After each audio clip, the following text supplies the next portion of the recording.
मित्रांनो नमस्कार मित्रांनो, लाडक्या बहिणीबद्दलची एक नवीन माहिती समोर आलेली आहे। ती माहिती अशी की लाडकी बहीण योजनेसाठी जुलै 2024 पासून 9 महिन्यात 33,232 कोटी रुपये खर्च करण्यात आले। दरमहा 1,500 रुपये महिलांच्या खात्यात जमा करण्यात आले। अर्थसंकल्पात या योजनेवर 2025-26 साठी 36,000 कोटी रुपयांची तरतूद करण्यात आली आहे।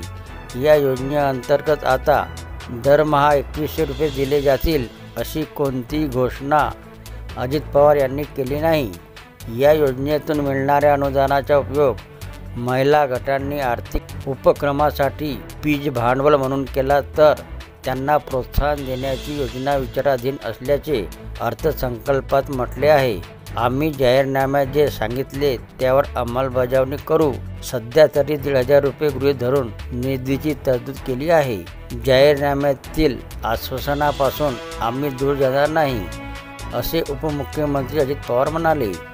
त्याचप्रकारे या योजनेबद्दल बोलताना राज्याचे उपमुख्यमंत्री देवेंद्र फडणवीस म्हणाले की लाडकी बहीण योजनेचे पैसे कमी केलेले नाही, प्रत्येक पात्र महिलेला पैसे मिळणार आहेत।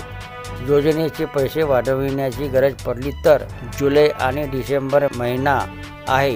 योजना दीर्घकाळ चालायची असेल तर त्यासाठी आर्थिक तरतुदी ही महत्त्वाची असते। समतोल राखत पुढे जायचे आहे। आम्ही अर्थसंकल्पात जी आश्वासन दिली आहेत ती पूर्ण करणार। एप्रिल महिन्यात 1,500 रुपयेच मिळतील।